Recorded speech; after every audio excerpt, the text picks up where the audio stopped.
Hey everyone, welcome back to Conversations in Pop Culture as we are back in the saddle once again for another season. And I have with me legendary comic creator and publisher Ben Dunn.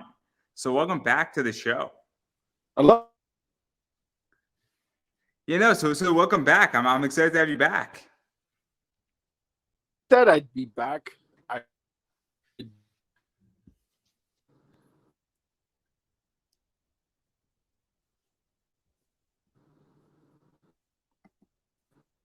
I don't know what's going on.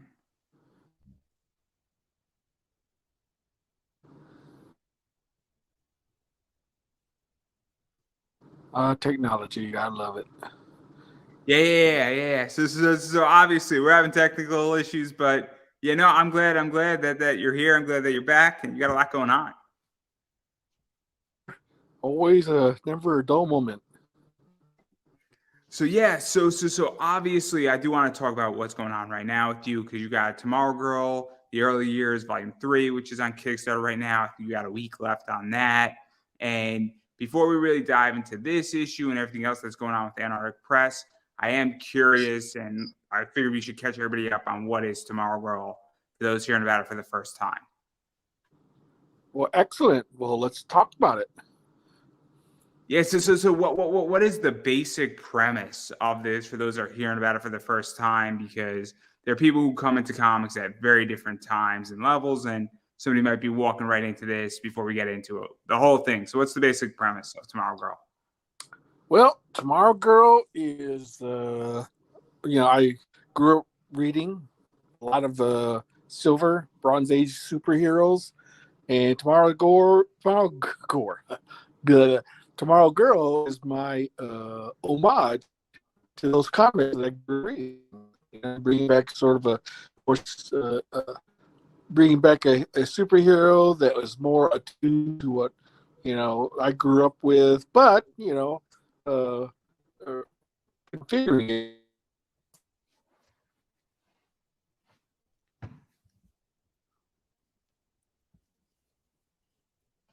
Are you there? She's she's sort of like my you know my basically my she was actually introduced in Ninja High School as sort of like my superhero character, and then she originally was just sort of a background character. She didn't really much.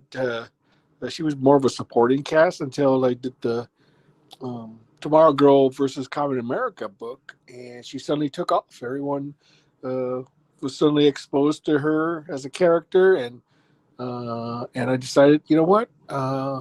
After like 20 plus years, I think she deserves to have her own book. Yeah, let's talk about that a little bit because she was in Ninja High School and was sort of a background character, protector of Quagmire from Ninja High School, and then fast forward 20 years. What was that like when you decided to obviously team with Carmen America and then she took off? Because that doesn't happen with every character, and it's a very cool thing, I feel, when you get to take something that I guess is a background character and elevate it, and then people are receptive to it. And what has that been like? Because I would imagine that it's very rewarding for you in a The lot of ways as a creator.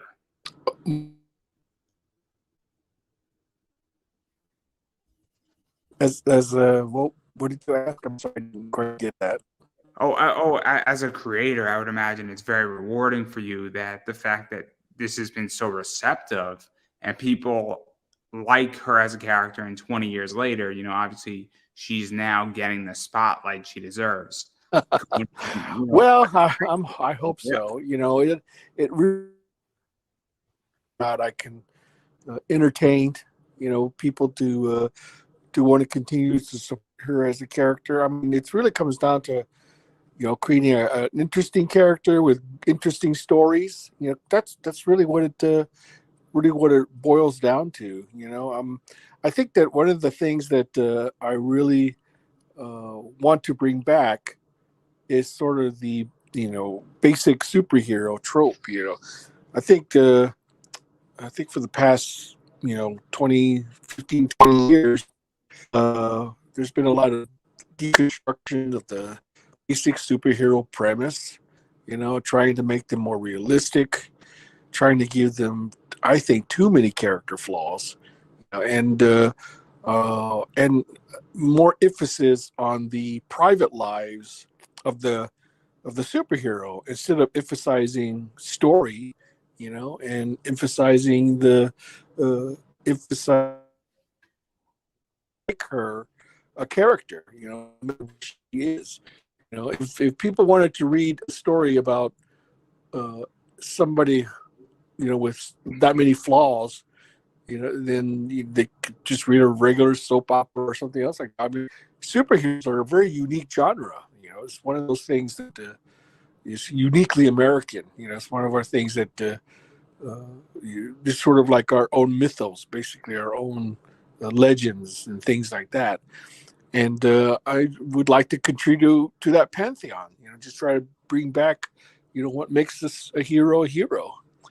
Just focus on doing very interesting, self-contained stories. And build up character over a period of time. Expose little things, little quirks in her personality. And how she deals with people and having the abilities of a god, basically. Yeah, you really brought up an interesting point there where I feel, and I think other people feel it too, is that superheroes have gone away from being superheroes now. And now, not to get too political and not to use certain terms, but it's almost become that it's a lecture in a lot of ways where, DC, Marvel in particular, I feel are lecturing their audience on a variety of things and not basically saying, hey, look, Superman is a god in a lot of ways and can basically destroy Earth in seconds if he wanted to, and he is also dealing with other godlike creatures and he's choosing to protect us. And what is that like? Because you kind of said it really perfectly, where we've gotten away from what I think is supposed to be an escape, and it's now become almost a lecture and, I guess, a pawn in ideology, for lack of a better word. And what is that like to say, hey, I kind of want to bring it back to Well, I people who mean, want to read this to escape, is how I feel, at least. I mean, there's a way you can lecture, okay, but it doesn't. It has to be subtle. It has to be for a reason. There has to be, nuance to it. You know, want to be entertained, and the reason they plump down their hard-earned money to read a comic book is because they want to be entertained. They care about these characters. They want to see what predicament that they're going to get in the next. Um, and that's just been sort of the way things have been for a while until recently, when I think a lot of the stuff I'm seeing in modern superheroes comics, where instead of writing about the character on its own unique way, I tend to see that uh, writers have a way of just inserting themselves into that character, and instead of trying to develop singular stories that will hold it and entertain a reader, they tend to sort of meander into sort of a soap opera to be continued type trope, where I don't know. I don't remember the last comic I read where it didn't end on some sort of cliffhanger. I mean, it used to be back when I was reading comics, a lot of the stories, in fact, most of the stories were all self-contained.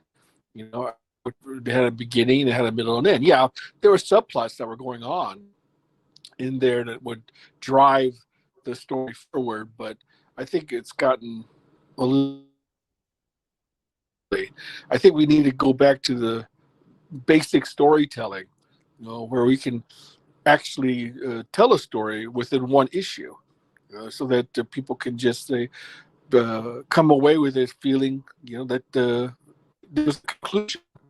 Yeah, and that's what I'm trying to aim for with tomorrow. I mean, you're following her adventures every day, but I'm trying to create her in such a way I mean, try to present her in such a way that you don't have to know, a whole little tiny pieces. Let the story drive, let the story drive the character. Yeah, let's dive into that because I obviously am a lot newer to comics than other people. I have been on and off in graphic novels, but I came in when I was around 13, and then I was on and off and I was more into manga. And, I feel that part of the problem with comics is what you were saying, but also I don't know where to start anymore in comics with Marvel, DC, and even with certain things like Image and a variety of other things. I don't know where to start in that whole continuum. I don't know what stories go where. And I also feel that there's 14 different entry points and exits that they have with these events. And then it becomes massively expensive for me to figure out what's going on. And then I get turned off. And there is an art to having a, 24 pager where it's cool. You could jump in and I could jump out. And then if I skip 3 issues, I didn't miss much. And Right. what is that like to do that? Because I think it is a lost art on writing. I think it's a lost art on storytelling. I think it's a lost art on marketing and even building a business to cast a wide net. Because I hate to say this, but I feel like the industry has massively shrunk in the last 20, 30 years. And I'm 30, so I don't know. Obviously, I've been in comics maybe for 15 years as a fan, but I'm curious how you feel about that because that's how I'm viewing it. And I feel like you're trying to do the opposite of that. Oh, well, I sort of disagree that it's massively shrunk. I think what's massively shrunk is the traditional well, not that, but the superheroes that Marvel and DC are offering. I mean, manga is exploding. People, but the manga industry itself has, uh, you know, grown in leaps and bounds, and even independent comics are starting to, give Marvel and DC a run for their money. We're seeing a lot of independent creations, make millions of dollars, something unheard of, just 15 years ago. It is now possible for an independent comic to reach heights, that were only imagined, just until just recently. So I think what it is that you have to know your audience. There's an audience out there for comics. I believe this wholeheartedly, but you have to give them something to read because they're not going to part with their hard-earned money and on something that they're not going to be entertained by. And there's a lot of competition too. I mean, comics, perhaps one of the easiest forms of entertainment to actually create. You're not limited by budget. I mean, well, you are sort of, but in a way you're not, because now you can post your comics online, and that doesn't cost anything to do that. The trick is to be able to monetize that. That's the tricky part. But I'll give you an example. Like, do you remember newspaper comic strips? I barely. I remember like on the Sunday, you get the Sunday paper, and there was like Garfield and some other stuff in there that was good, but I Uh, don't remember it like massively. well, okay, this was the usual model that was employed for decades. Newspapers would run comic strips for free. You could read them free if you bought the newspaper. And people enjoyed them, and they were disposable entertainment. But where you made the money was you collected all those free comic strips, into books, and that's where you made the money. And this is sort of the way I look at the things that you put online. You put online, you let people sample your work. They can read it, they can enjoy it, and if they like it, they'll buy a physical copy of the book just so they can have, on their shelf, and they can read it anytime. Yeah, and that's, I think that we're losing. I don't know, understand why some businesses seem to think that they should abandon an old model of doing business for a new model. When they could just keep both. There's no reason why one should be abandoned for another. To me, it makes no sense. What you're really doing is you're limiting your revenue stream. And then if why would you do that? It just doesn't make sense. You know, and you have to also give people a reason to want to read your book. If it doesn't succeed at first, the fact of the matter is, if you've done it, it may not be. It may take off, in which case that's fantastic. But if it doesn't, then you learn from that. And the one thing that you can accomplish is that once you've done something, it's yours forever. Okay, I mean, something you've done 5, 10, 20 years ago, maybe rediscovered, later on down the line. So the fact of the matter is, really, is that you just got to do it. You just got to do it. And as far as Marvel and DC are concerned, I mean, yeah, they're still the big two, but I think slowly over as time progresses, their importance uh, is diminishing, and they're becoming more like IPs for movies and TV shows as opposed for comics. And that's a perfect opportunity for entrepreneurial creators to come in and scoop up, readers that they have abandoned.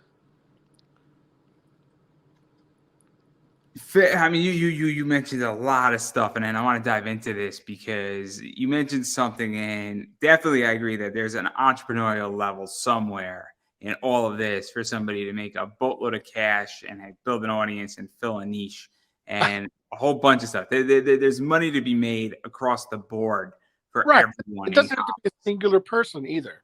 I mean, collectively, if you think about it, if you collectively, if you take all the independent creators into one, if you had put them under one umbrella, I mean, collectively, they would outmatch, the the output of both Marvel and DC. I mean, right now, the biggest problem I see is distribution. Okay, I mean, uh, you can read comics online, okay, which is fine, but it's not the same as reading a comic that you're holding in your hands. People are they like to touch and feel things. We're visceral in nature, and the own of something physical is something that can never take away from you. That's the beauty of of actual real physical comics and books.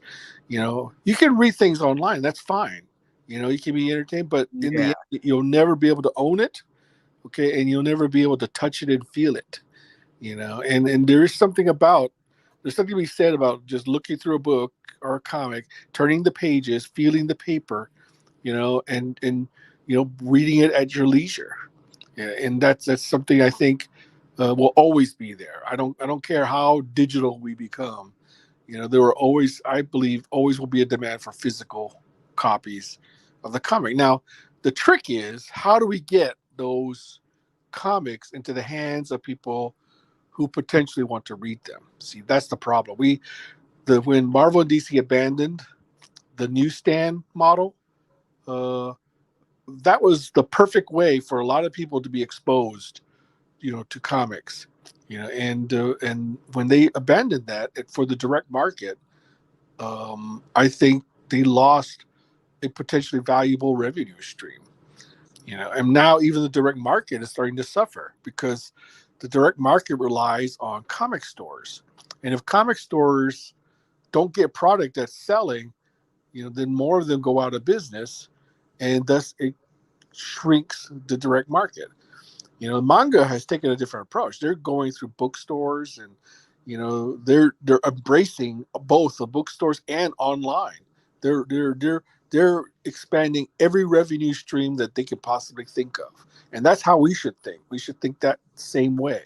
We So, should, so let's actually talk about that because I love anime. I mean, my logo is a cute little elf, and I'm a huge anime fan. I love Crunchyroll.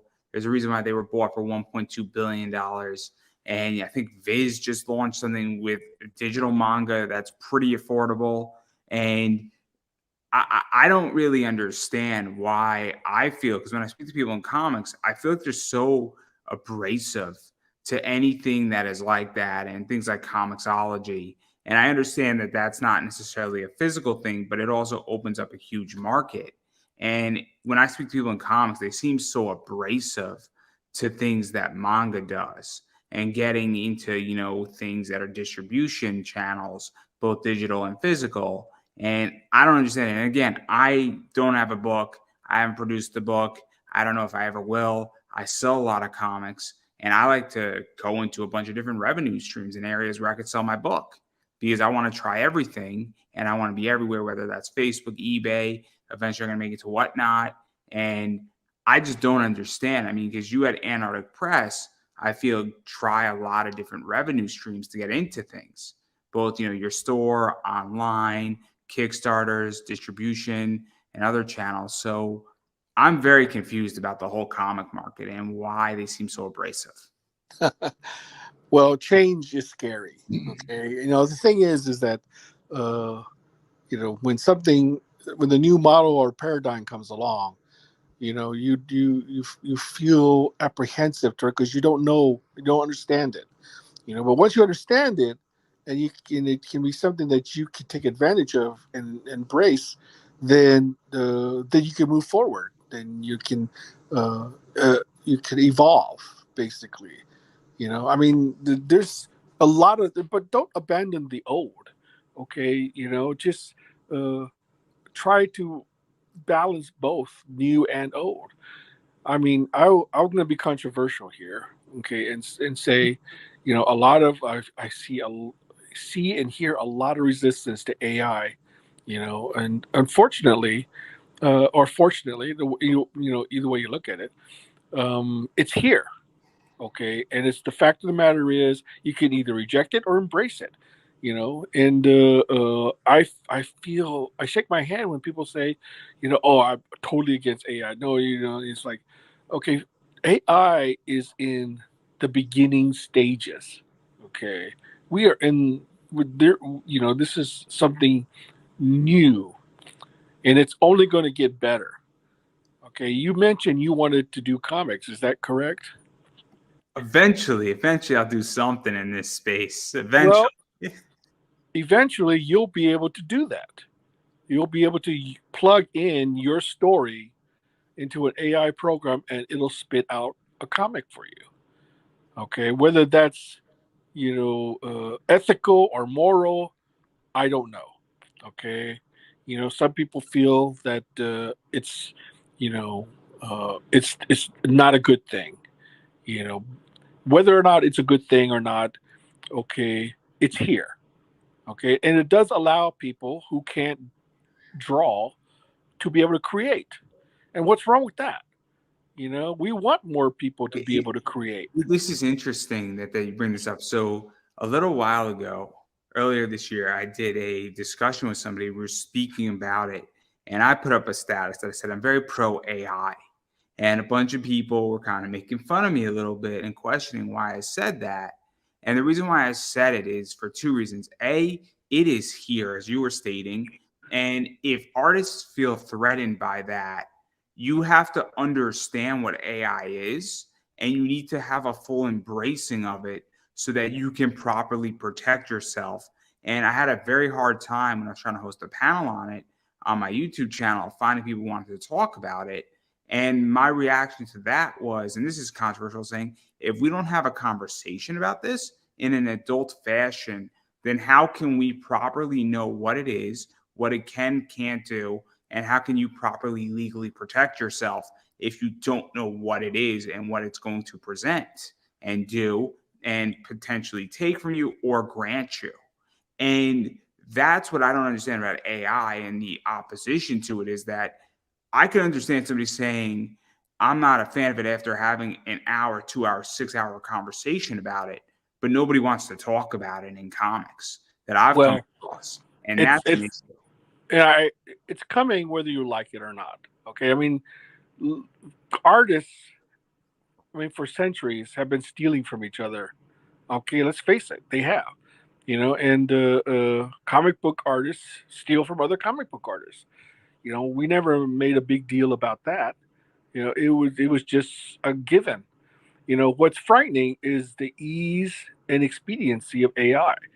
Okay, and how uh, how professionally it is able to produce an image that is on par with a human artist. And to that I say, you know what? There are some things AI cannot do. Okay, AI does not create a style. Okay, artists create styles. Okay, I'm not sure. I don't know how far you remember, but when I was growing up, every comic book artist has its own distinct look. I mean, Jack Kirby was Jack Kirby. I could tell a Jack Kirby the minute I saw it. Okay, Wally Wood was Wally Wood. Jim Steranko was Jim Steranko. Barry Smith was. Every artist had his own style, and it was unique to that artist.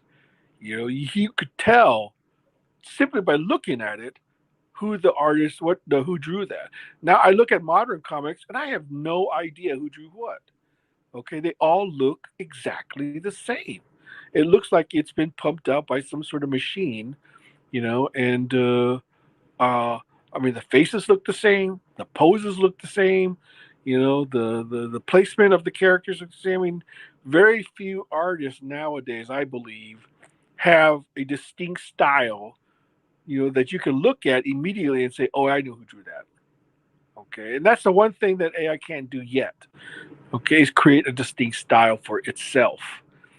And we have to embrace. We have to be able to. If you want to compete with AI, then you create a style that people like that AI cannot reproduce.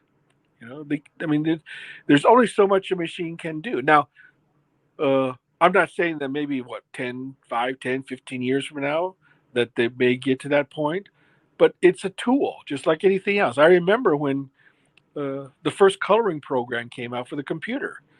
When that first came out, people said, "Oh no, it's going to replace colorists." Oh no, we're going to, it hasn't. And now almost everybody does it because it's it's easy, it's convenient, it's a and it's efficient. It's a time saver. Okay, and it also allows people who cannot draw an outlet to be able to see their stories envisioned, okay, by something that can put their words into pictures. I mean, what's wrong with that? I mean, some people say, "Oh, it's stealing." So, is it really? Is it really stealing? I mean, uh, yeah, it's going through some sort of algorithm where it's pulling out as many samples of other people's work and just sort of mishmashing it together and in some sort of as best as it can do. Okay, but if you don't want the AI to steal your work, then don't post it. Okay, take down all the work that you want to do. This way, you're assured no AI will ever steal your artwork again. Okay, to me, I don't care. Okay, because the one thing I had of an advantage over AI is I can do my own stuff. I have no fear of it because uh, it's a tool like anything else, and I have the ability to draw whatever I want, anytime I want. That's the beauty of comics in of itself. Anybody with a pencil and paper and an imagination create whole worlds where you're not limited by any budget. You're only limited by what you can put on your paper. And I don't fear that as long as you can create and imagine. Why do you fear AI? Why do you fear it? I mean, some people say, "Oh, it's a lazy way of doing it," and yeah, well, okay, maybe it is, but don't we want to be more efficient? Don't we want to be able to spend less time on things that? I mean, yeah, if you want to spend the next 5 years writing the great American novel, then yeah, do it. Okay, you know, do it. That's no one's stopping you. You know, but like I said, AI is here. You cannot change that fact. Okay, short of a galactic EMP pulse that destroys all the technology, it's here. And so like I said, you can either embrace it or reject it. But you know, to me, the best thing to do is just to understand what it is, and take advantage of it.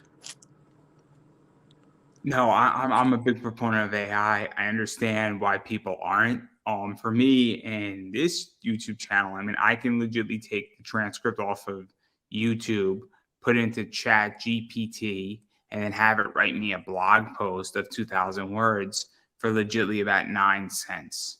Sure, And that you that can do that's that. that's an unbelievable, cost efficient way for me to create potentially two or three or four blog posts in seconds. Right. And You that's know, your choice. And that so is your choice. You can do that. Okay. Because as human beings, we have that choice. Okay. You decide you want to do that. And that is totally up to you. Okay. No one should be able to tell you you can't do that. Okay. I mean, that's like saying, you know, hammer in that nail with your bare hands when there's a perfectly good hammer next to it. Okay. Which would be better for you? To pick up the hammer and nail in the hammer and the nail. I mean, it would be a lot easier than using your bare hands, right? So it's the same thing with this. If you don't have to use it, okay? Nobody's forcing you to use Chat. See, this is what gets me, okay? Is that everyone complains, oh, Chat GPT. Hey, no one's putting a gun to your head and saying you got to use Chat GPT. No, okay. No one's putting a gun to you and saying you have to use AI to generate artwork. No, okay. People do it because it's there. Okay, it's not. No one is forcing anybody to use any of those tools. The fact of the matter is that people are using them. Okay, and we should not berate them for using it. Okay, if they could create something wonderful and entertaining, and beautiful, why should we complain about that? It doesn't make any sense to me. Yeah. And that's it. It's I know it's a point of controversy, but I have to accept the fact that it is here. it is controversial. And you know what is? I think, people just are challenged by what they don't know and what they feel could potentially take away their job versus embracing it and saying, how can I use this to make my job more efficient? Or how can I use it to make more money? Or how can I use it to produce a better product? And I think that's part of it too, is that people don't know enough about it to truly utilize it. And maybe it's that they look at this and, if you've been drawing for 15 years, maybe you don't know everything about it and it terrifies you. And you're like, man, am I going to be out of a job in 2, 3 years now because of this? And I think that that's part of it. I really do. Versus somebody like me, I embrace technology and I love technology and I want to know more about it. And maybe Well, it's my personality. I don't know. I agree with you totally 100%. The fact of the matter is, AI is a tool. Okay, it does not spontaneously create. There's a human mind and a human hand behind every generated image thus far. Okay, until AI spontaneously creates something on its own, okay, every single image or written word is backed by a human mind, okay, by a human being. Okay, so uh, you know, I don't understand. It's not like robots are taking over and starting to. I mean, this whole thing of taking our jobs. Who's taking your jobs? What AI has taken any job? Okay, name one AI who's come along and destroyed the career of an established artist. Okay, I don't know a single one.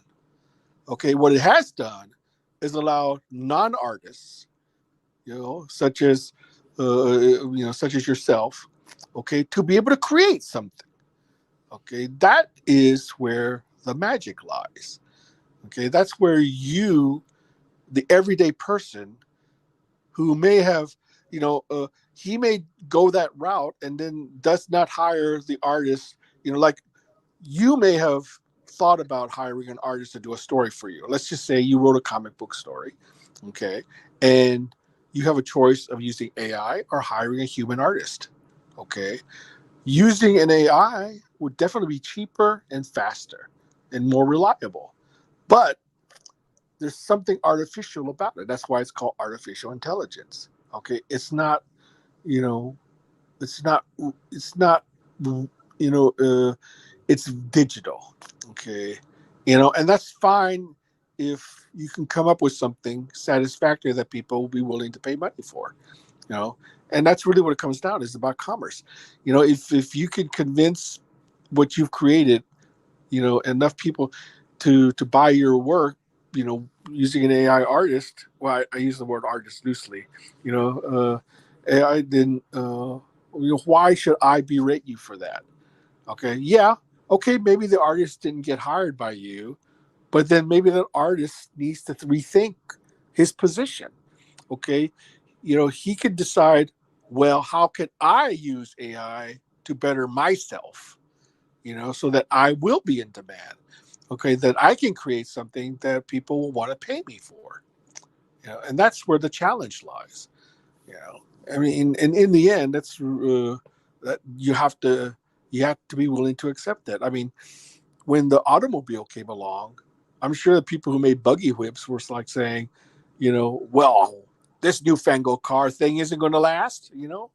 So I mean, it you just got to you can adapt or die. I mean, just simple as that. I agree, and I mean we can go on for hours about this topic alone, and it's so vast, and I love it. I mean, I love technology. I love things like this, and I love adapting. And I've been right on some things, I've been wrong on others, and but we don't have to go into to my wrongness here. But I do want to back out of this, and I want to talk about Tomorrow World more because Okay, let's talk about it. that's a much less controversial topic for all parties involved. And what I kind of want to dive a little bit into some of the inside baseball with it, where I know there's a few stories in Volume 3. I think Quagmire USA is in there. I think the Ninjas vs. Aliens storyline is in there. And there's a few others. And obviously, there's sort of one shot. You can come in, you don't need any background on it. But this is the third volume. And I know Volume 1 did really well.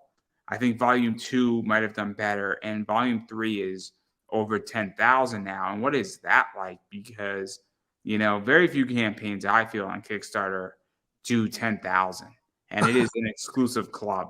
Not saying other campaigns aren't successful. If you do $5,000 on Kickstarter, that's great. But when you hit 10,000, it's sort of, I guess, Seems like the serious. magic number, doesn't it? I don't know the right word here. You probably have a better word for me. It's a club. We'll go with that. Well, I don't really like to look at it as a club. I want everyone to succeed. I want my dream is that people who create, who follow their dreams, be successful. I want that. And I think there's plenty of pie to go around, for that to happen. The thing is that we live in a very competitive industry. There's a lot being offered out there. I'm very happy and lucky that I have enough. I've satisfied enough backers to keep me going, and my hope is that I can grow that each time I do a new project. I'm hoping they'll be more happy with the next project I do, and that I can convince other people to come along for the ride. But in the end, I have to provide a product people want.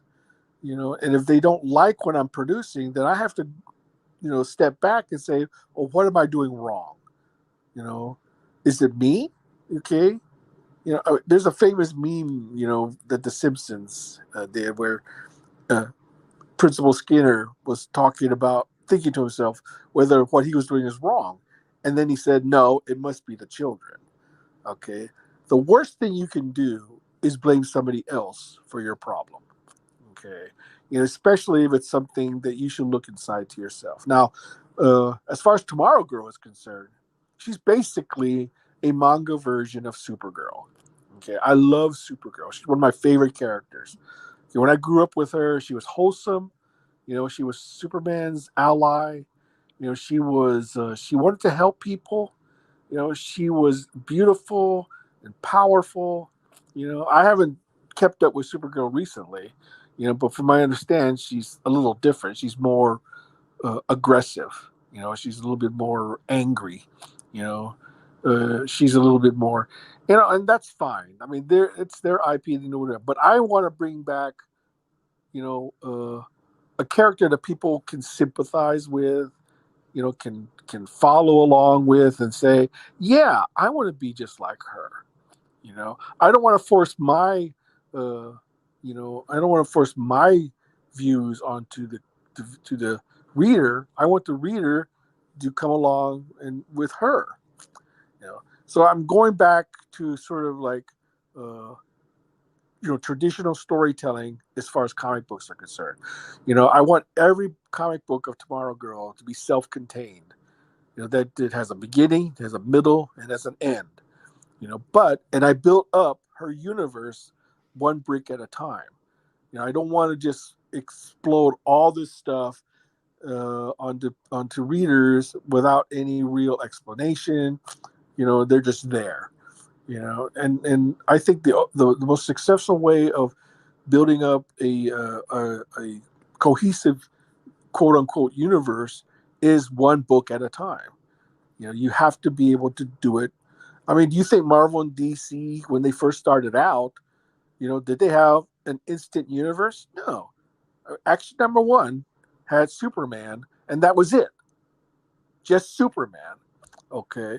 And, you know, but Siegel and Schuster, they pumped out story after story after story. And every story they did built up on the last issue. You know? Yeah, let's talk about that because I think the word, and it's a good word, is equity. Where with Tomorrow Girl, and I've read, I have volume one and I've read that, you're building it and you're providing equity into your universe with her. And it also is spun off out of Ninja High School, which has equity. And I think that's something that sometimes creators forget is that because I feel like we live in an instant gratification world, or at least people want that.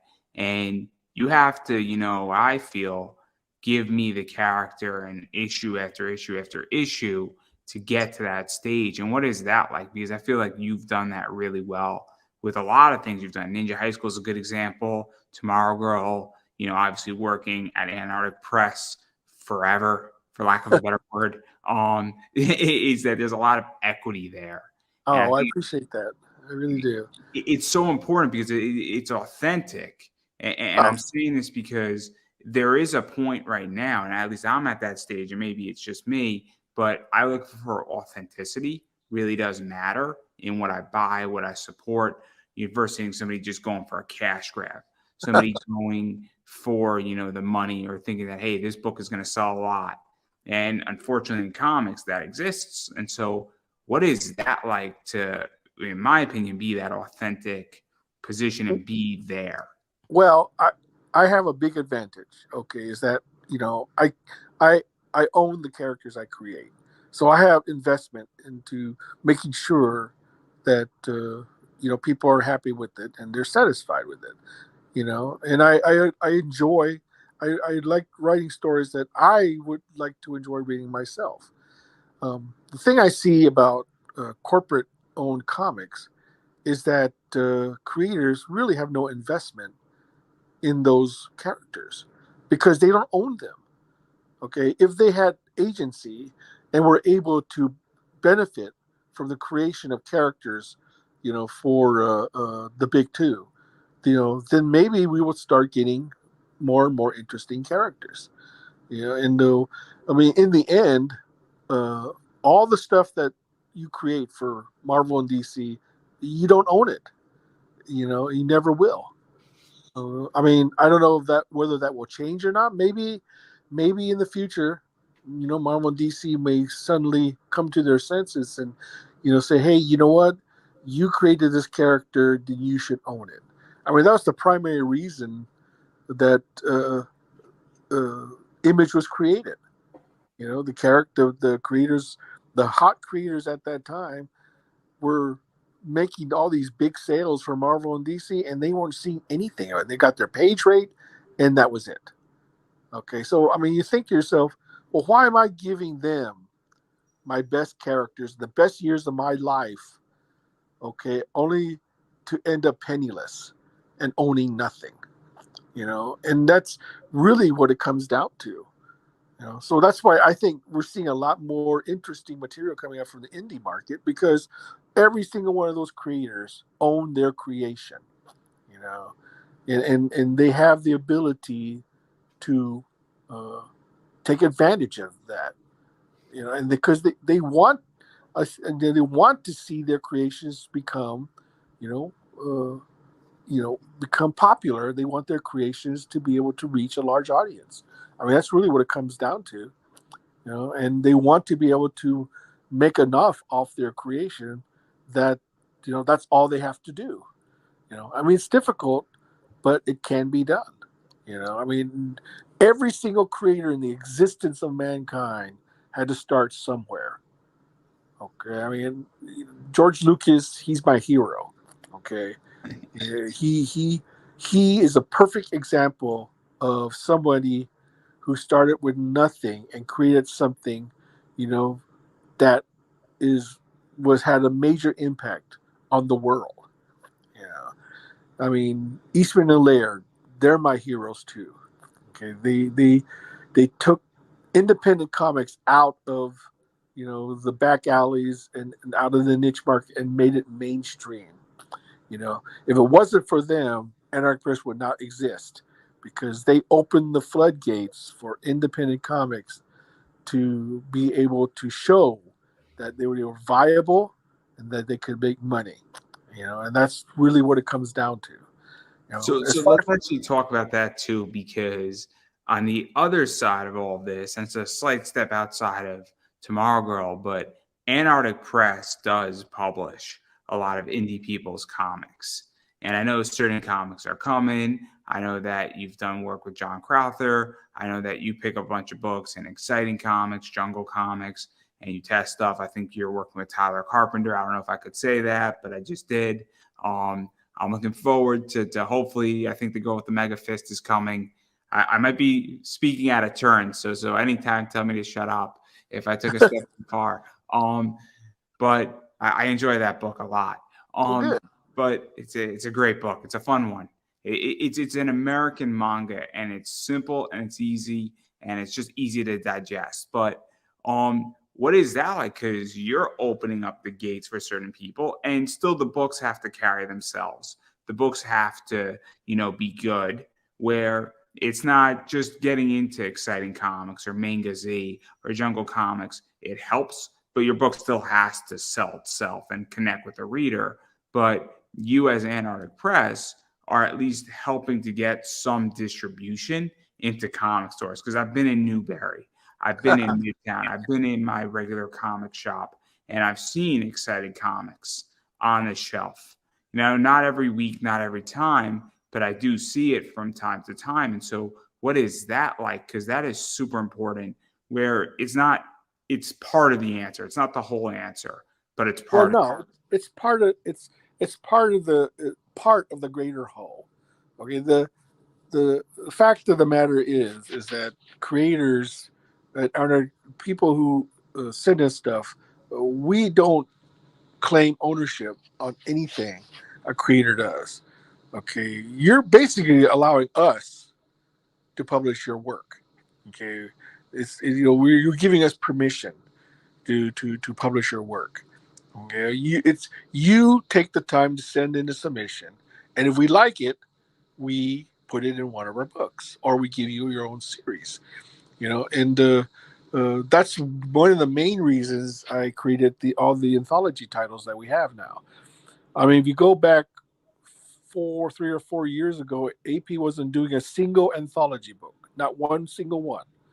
Okay, now we have six. And I firmly believed in the anthology format because it allows publishers like ourselves to take a chance on creators that haven't, quite been proven yet, without risking uh, an entire series on its own. This was something that publishers did way back in the day. They went I don't know, a lot of people don't remember this, but in the golden age, almost every single comic book was an anthology. Okay, it had more than one story. It had several stories. A lot of new characters debuted in those stories, and that's why if you look at the golden age, they had very generic titles like, action comics, detective comics, exciting comics, and if a character proved to be popular, then they would get their own title. Okay, Superman proved to be really popular in action comics, so we got Superman. Batman proved to be very popular in detective, we got Batman. So this is our way of, testing the waters on characters that without putting us in a financial bind with the risk of doing it their own series. So but it's really up to the creator to decide what he wants to do from there. Okay, a lot of times I'll get submissions and I say, "Oh my gosh, this is a great submission," but I wish this creator would do more. Okay, and sometimes they don't either have the ability to do it, or they stop doing it, or they simply cannot keep up with a regular schedule. They can only do it maybe once a year, twice a year, or whatever. I think, to me, a successful publisher has to put out a book every month. Has to. If you want to be a successful publisher, you have to put out something every single month, if possible, every single week. And because the, if you're out of sight, you're out of mind. And you have to make people become familiar with your creation over time until you get to the point where it's almost a habit. That they expect it. That they so that's why it's so important. That any creator who wants to make it with something, they have to put out something on a regular basis. They just have to. Because if you could do something, it's fantastic. That's why when I did. Uh, that's why when I brought back Ninja High School, it started off really slow, but now it's starting to build up momentum. Because Ninja High School had been out of comic stores for like 4 or 5 years. I didn't do anything for 4 or 5 years with Ninja High School, and then I decided, what, I'm bringing it back. And if I'm going to bring it back, I'm going to bring it back in a big way. So at first it started off slow, but then slowly over time, I started catching up, meeting my deadlines, putting out more books, and I'm hope that I can get Ninja High School back on a monthly schedule again, like I used to do back in the day, and Tomorrow Girl is part of that overall universe. She so I've decided to take her and do my own superhero universe using Tomorrow Girl as the launching point. And then that led to the Superverse, which led to hopefully to a greater expansion of an independent superhero universe. But it takes time. I know it takes time, and it takes creators, and it takes a lot of people who are willing to see the vision that I have in order to make it come to fruition. And but the thing is that I have to set the example. I have to be able to show that I myself can put out a regular Tomorrow Girl book. And in order to do that, I have to start putting out stories, and hopefully they'll be good enough that I can sustain a regular series. See, this is interesting because I think a lot of people in comics are good creators, but I don't know if they're good publishers. Because I think you really hit on a really interesting point where a publisher has to publish something monthly. And obviously, I mean, you took it even a step further, and I'm being very generous. You said weekly. And I think it's so interesting because this is one of my big criticisms in comics right now is I feel a lot of people talk about creativity, but they don't talk about the business of comics. They don't talk about publishing. They don't talk about setting the parameters, which you just outlined a bunch of stuff that's actually super important. And I think it's a real problem because comics, to me, if you're making a comic, it's not just making a comic. You're booking the art. You're, marketing it. You're going to the cons. You're selling it. You're getting distribution for it. And I think it's Right. a lot more than what people realize it is, but nobody talks about that. Well, In absolutely. You are absolutely right. I mean, a lot of people understand that comics is a business. Okay. People think it's very easy to do a comic book, and It's hard. it, It's hard, it guys. is. It is easy to do a comic. It's hard to sustain it. Okay, it's hard to make it profitable. In the end, I used to have this saying back at AP, was that back in the day, I said, if as long as we make 1 penny profit, it's still a profit. Okay, you need to worry is when you lose money. Okay, that is when you know you have to see what you're doing wrong.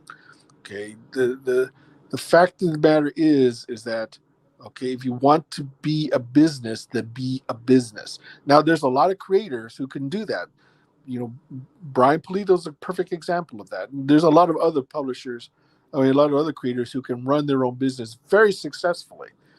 Okay, I'm lucky enough to have a good set of people who run the day-to-day operation.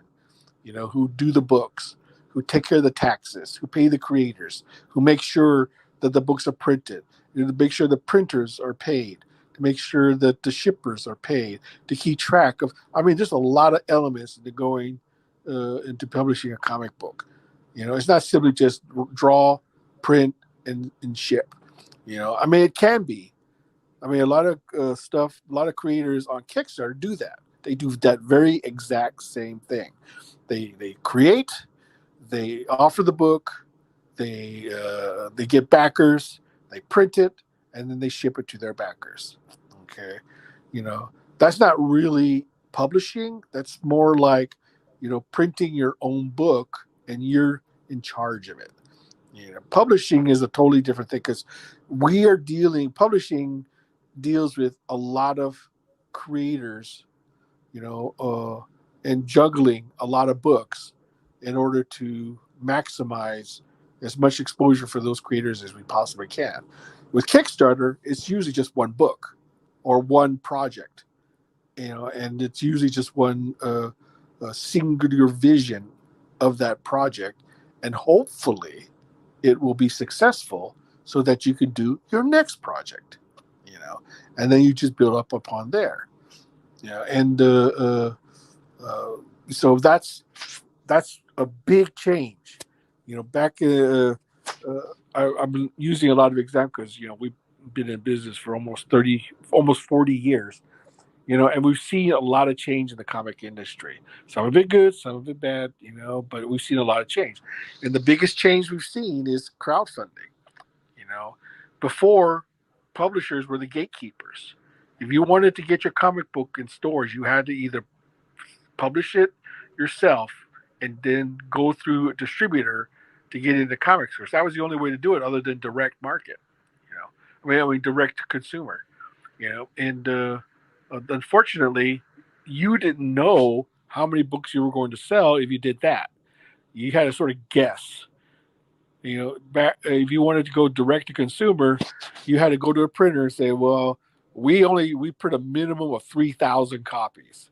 Okay, a printer can tell you that. A lot of them do. They have a minimum. So you do the minimum. You print 3,000 copies, so you're already out of pocket of 3,000 copies you have to print, plus producing the book. And then you offer it for sale direct to consumer, and you hope you sell enough copies to cover the cost of all the expenses that you accrued. With a publisher, you don't worry about that. The publisher takes all the risk. On the financial aspect. You create it, you take the risk of creating it, but the publisher takes the risk, financially, of putting your book out. And if your book doesn't sell, okay, yeah, you get hit because you don't, unless you do a page rate, okay, in which case you got paid, okay, but the publisher, if your book doesn't sell, then he's out. He's out the page rate, he's out the shipping, he's out the printing. A lot of people uh, you know, don't understand that.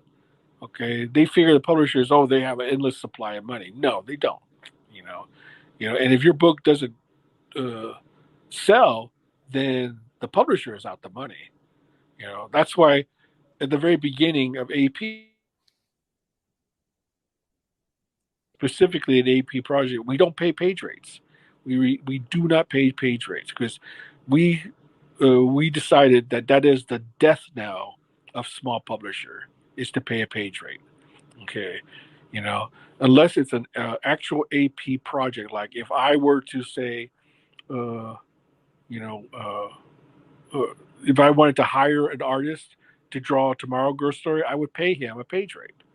You know, because that's my project, and it's only fair if I'm going to hire somebody to draw it, I should have a page rate. But if it's your project, okay, and you're asking us to publish it, you know, we can't pay you a page rate because we don't know how the book's going to sell.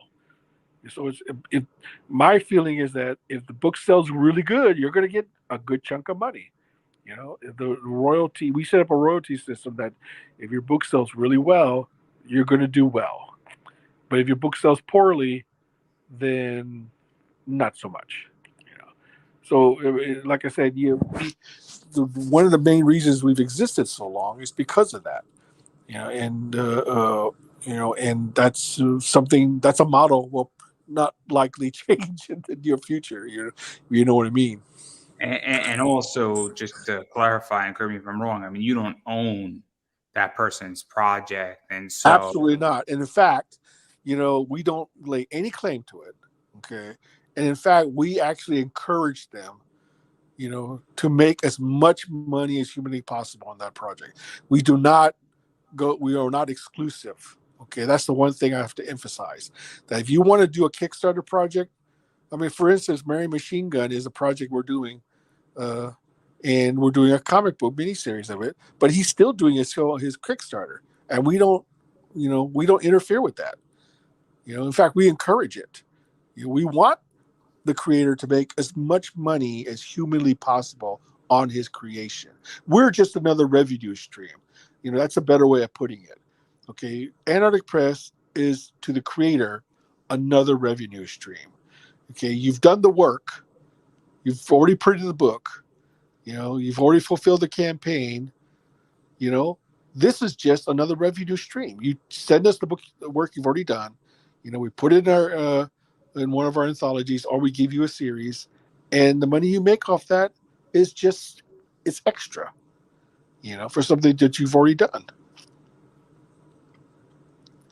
no, I just wanted to make that crystal clear because people are going to hear this and they're going to be like, cool, bam. And I Yeah, think it's important that people understand in comics how to make money. And obviously, right. after the other side of this, I run an eBay store and I buy and sell books, and that's a whole different ball game too. But there are millions of ways how to make money in comics, and I think creators just need to figure out how to get creative. And maybe they Yeah, should chat GPT to figure that one out. exactly. But joking aside, obviously you got a lot of stuff coming. You were touching upon that Mary Machine Gun. I know is coming. I think you got some with Tyler coming, and a few things. I know John Crowther, who does a bunch of stuff down in Florida, is always doing something with you guys. I think Tom Hutchinson might be doing something with you guys soon. Yeah. Um, which should be exciting. It should be exciting. It should be something very superhero-esque. Is a good way to put Well, it. I mean, you know, uh, I don't know what I could say, Ben. That's the problem.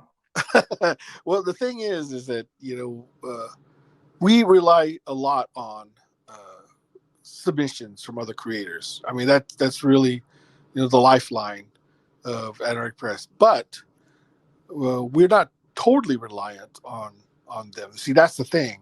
We're very flexible in terms of being able just to do our own stuff. I mean, it's to a lot of publishers. It's either or. Okay, either the publisher owns everything, or the publisher owns nothing. Okay, and that's to me a recipe for failure. I mean, not necessarily failure, but eventual decline.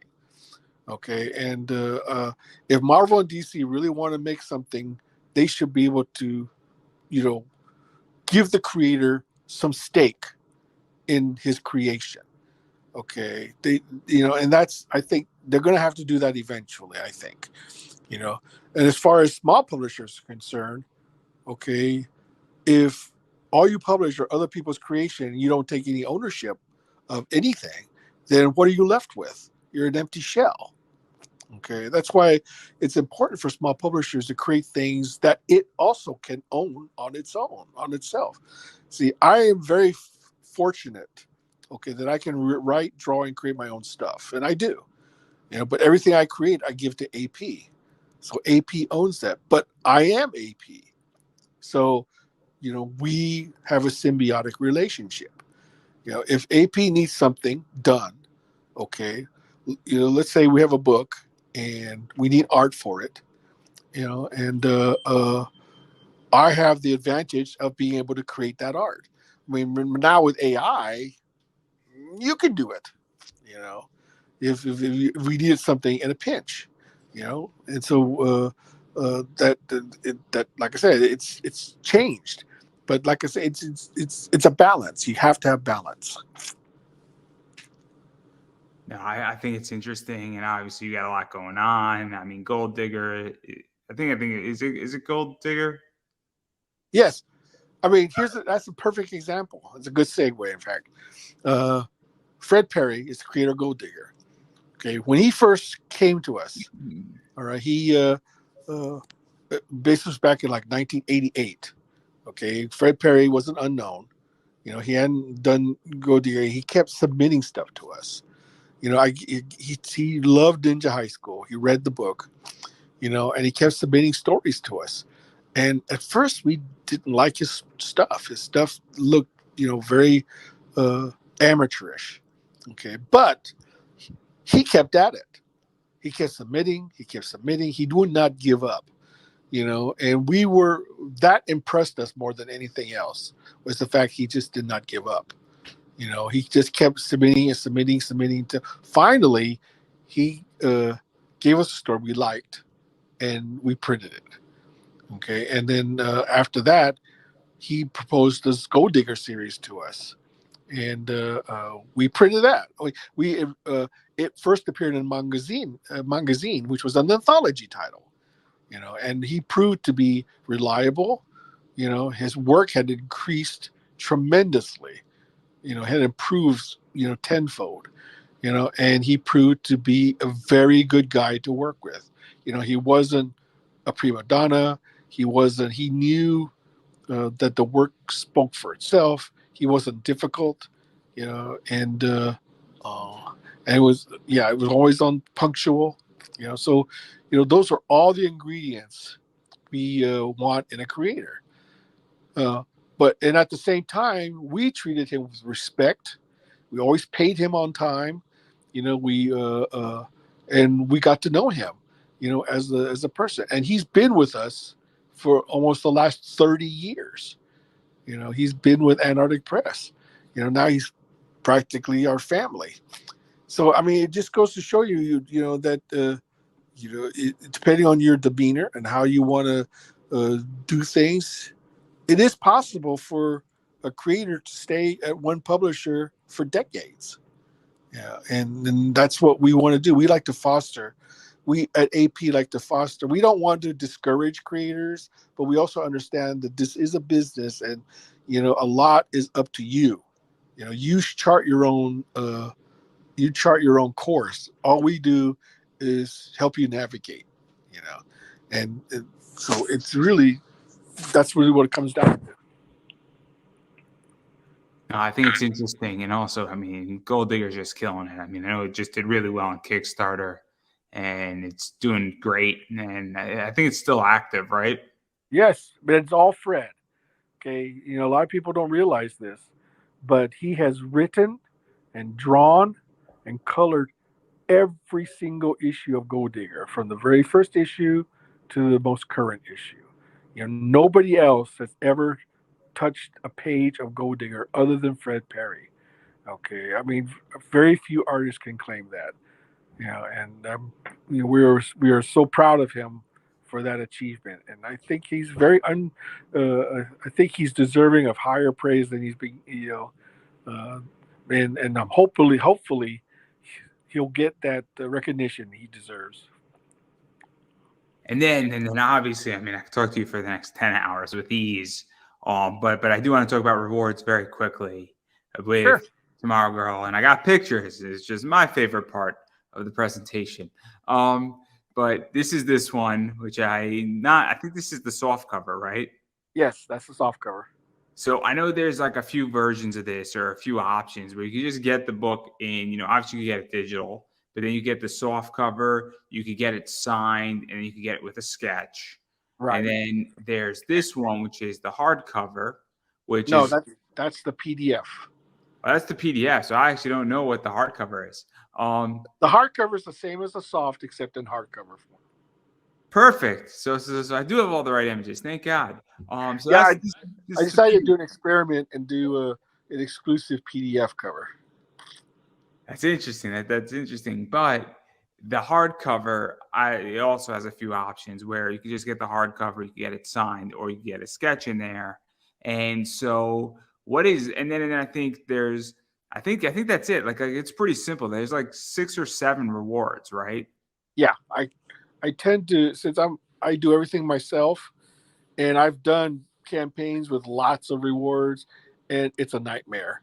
There's a lot of time spent on trying to organize and get them out and things like that. So I've tried to streamline it, make it simple, make it you know uh, make it direct, so that anybody who wants to back it, you know has some choices, but is not overwhelmed. Yeah, And because I don't know how you feel about this, but I hate Kickstarters that have like 50 choices. It gets confusing. I feel like it takes away from the experience. I feel, and this is just me, that 12 to 15 is really perfect because it's enough choices for me, but it's not overbearing. When somebody has 25, 30 rewards, it gets a little overbearing and I get confused, and I don't want to be confused when I want to support your book. well, I mean, it's just different strokes for different folks. I always say that if you want to manage 50 variant covers and 300 reward levels, and you can manage that and keep all your backers happy, more power to you. I have no objections to that whatsoever. But for Well, me I personally, do. So you cannot object. I will object on both of our behalfs. well, I well, promise. some people like that. I'm not one of them though. So, for me, time is to me it's simplicity. I think has its own reward. I try to keep things simple, try to keep things direct. I want to get things out quickly. This way I can move on to the next project. And just keep momentum going. And this works for me because then people get used to it. Say, oh, he's going to do a sketch one, he's going to do a sign one, he's going to do a soft cover, he's going to do a hardcover. I mean, I become predictable, and that's really what I want. I want predictability. I want people to think that, that any campaign they do, they're going to probably get the standard rewards and not be too overly well. I mean, yes, I may in the future may do a variant cover or two, but I won't. I mean, like I did with Tomorrow Girl, I'd offer 2 variant covers. So I try to keep it, as direct and as simple as possible, and that's works for me. Okay, now, like I said, it works for my backers. So I always say that you know your own strength and you know your own weaknesses. And that I think that if uh, a lot of first time campaigners sometimes make the mistake of not, thinking about certain things like how much is shipping, how much is printing. If I offer all these different rewards, those all cost money. Those all. Do I have the numbers? Do I have the information I need to be able to fulfill those rewards, and will I be able to do that? If it comes down to it. So you have to really plan carefully, I think. And I think that's the biggest mistake a lot of first time campaigners do is they don't plan carefully. And you have to plan. I agree. I agree. Believe me, I learned that lesson where I planned a little bit on my campaign, but I was not ready. Well, I always say look at all the successful campaigns that you can, see why they're successful. But I also look at all the campaigns that didn't make it and see why they didn't make it. So it's good to look at both sides, of the coin, so that you don't fall into the same trap. And if you know anyone who has had a successful Kickstarter, try to get as much information as you can out of them, because they've already been down that road, and if they can help you avoid making mistakes, then you should definitely take it. I agree. I mean, look, I didn't get myself into too much trouble, but at the Hey, same Andrew, time, I have to. My wife is signaling I have to go ahead and go, so I'll have to go ahead and cut this right now. well, I do want to give you a chance to promote yourself. Oh, well, thank you very much. I appreciate it. All right. Well, I mean, if you haven't checked it out already, Tomorrow Girl Volume 3, The Early Years, is on Kickstarter for one more week. So check it out, and I think you might enjoy it. Well, I couldn't have said that any better myself. Obviously, you should go support it. And just briefly, I am Pop Anime Comics on social media. Go follow me there. And on that note, I'm going to give you the final word before I let you get out of here. Yes, I would say if you're a creator, don't let things bottled up in your head. If you're a potential creator and you have a great idea, put it on paper, get it out there, share it with the world, because you may have the greatest idea in the world, but it does you no good if it's locked up in your head. And that is perfect, and everybody. And that is a wrap.